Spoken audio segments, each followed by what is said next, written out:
Hello everyone. After a long gap, I am back again.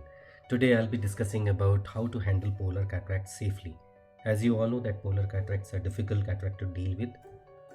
Careful preoperative evaluation under slit lamp is very important. Whenever you see concentric rings at the posterior pole, it is the time for caution. Literature says that approximately 28% of cases posterior capsule might be defective. So it is advised that in preoperative always do careful B scan to assess the integrity of posterior capsule. I normally do optimum size Capsulorhexis. Even some surgeons prefer to do smaller axis. In case of PCR, we can put uh, implant intraocular lens on the sulcus, but normally I do optimum size Capsulorhexis of around 5 or 5.5 millimeter size. Very important is the hydro procedures. Do not do hydrodissection, only do hydrodelineation, that too very gentle. If you have any doubt about the posterior capsular integrity on the B scan, then you can reduce the Phaco parameters, you can reduce the bottle height, or you can reduce the intraoperative pressure. But if the posterior capsule is intact, then you can go with the similar settings of Phaco. I normally do not change my Phaco settings. Care should be taken to avoid the fluctuation in the antechamber during your Phaco fragmentation. Do not do rough manipulations of nucleus, because your capsular support might be weak, and your much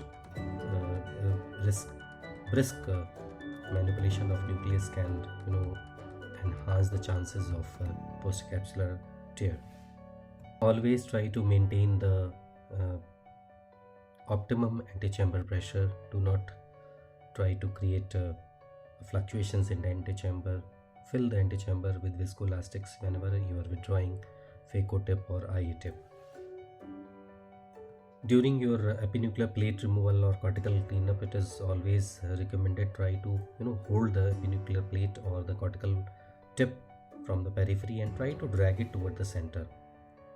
Sometimes the polar element might be sticky with the posterior capsule, and during your apicular removal you may get posterior capsular end. So always try to touch the central part of the epinuclear plate in the last.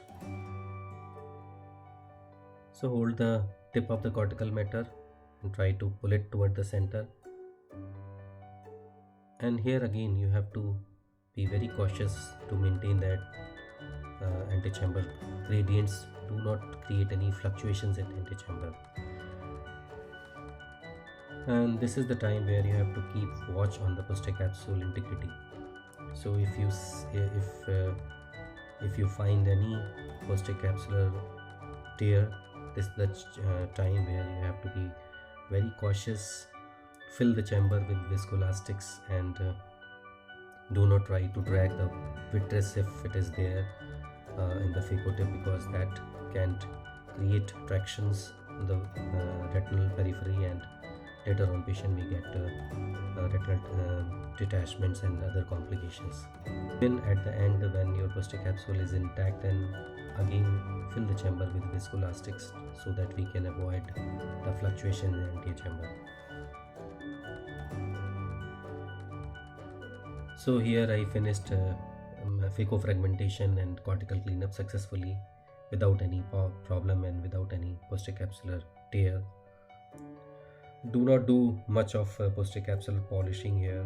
Implant the lens. I implanted the single piece hydrophobic implant in the bag.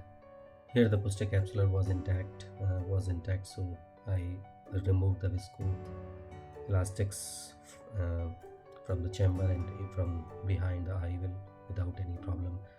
So now onwards I'll try to come with the newer videos, and I'll try to be regular.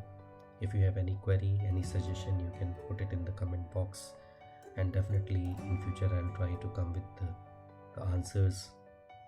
And my idea is to give support to the newcomers, those who are absolutely new and they are learning phaco emulsification. Thanks for watching.